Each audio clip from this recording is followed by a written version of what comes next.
Rendre grâce à Dieu et au peuple sénégalais, particulièrement à celui qui se trouve dans le département de Ziguinchor, qui nous ont permis pendant 21 jours de faire le tour des 6 communes du département, de faire tous les quartiers et tous les villages du département de Ziguinchor, de même aller prêter main forte à nos camarades de PASTEF du département de Oussouye et du département de Bignona.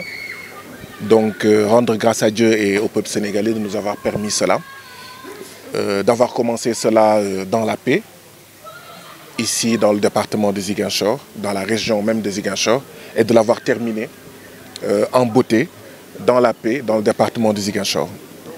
Je viens de voter. Bien entendu, j'ai voté pour le Djoubel Djoubanti. J'ai voté pour un Sénégal souverain, juste et prospère. J'ai voté pour le changement. J'ai voté pour que, comme je l'ai répété pendant 21 jours aux populations, elles nous ont donné un champ qui s'appelle le Sénégal, un champ à cultiver. Et pendant 21 jours, nous leur avons demandé le Kadjandou avec lequel nous devons cultiver ce champ.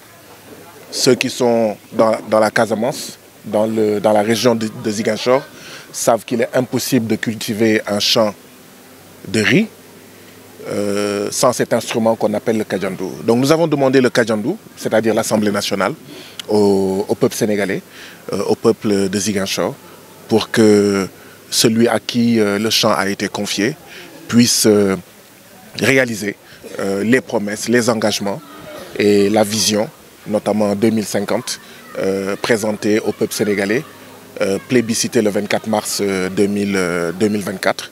Et nous l'espérons aujourd'hui aussi plébiscité aujourd'hui à la fin des dépouillements de tous les bureaux de vote ici au Sénégal et dans la diaspora. Voilà en fait ce qui m'anime en ce moment bien précis.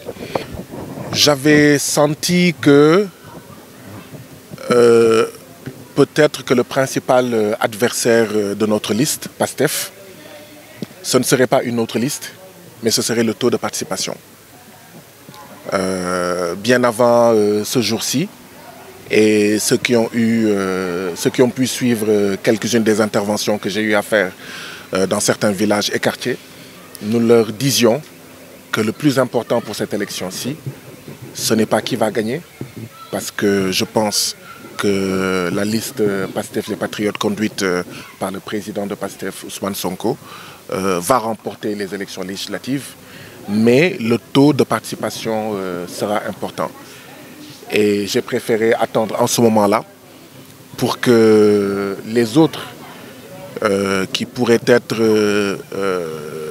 se dire que la chose est déjà pliée et que ce n'est pas la peine de se déplacer, de voir qu'il est possible de voter à 17h, qu'il est possible de voter à 17h30, qu'il est possible de voter jusqu'à 18h, qu'il est même possible de voter au-delà s'il y a bien entendu une file devant le bureau de vote. Autrement dit, c'est une occasion pour moi que je me suis donnée pour pouvoir lancer un message à tous les citoyens qui m'entendent, qui sont au Sénégal, de pouvoir se mobiliser pour aller voter. Il est clair que, j'en profite d'ailleurs pour dire, il faudra comparer le taux de participation à celui des élections du 31 juillet 2022.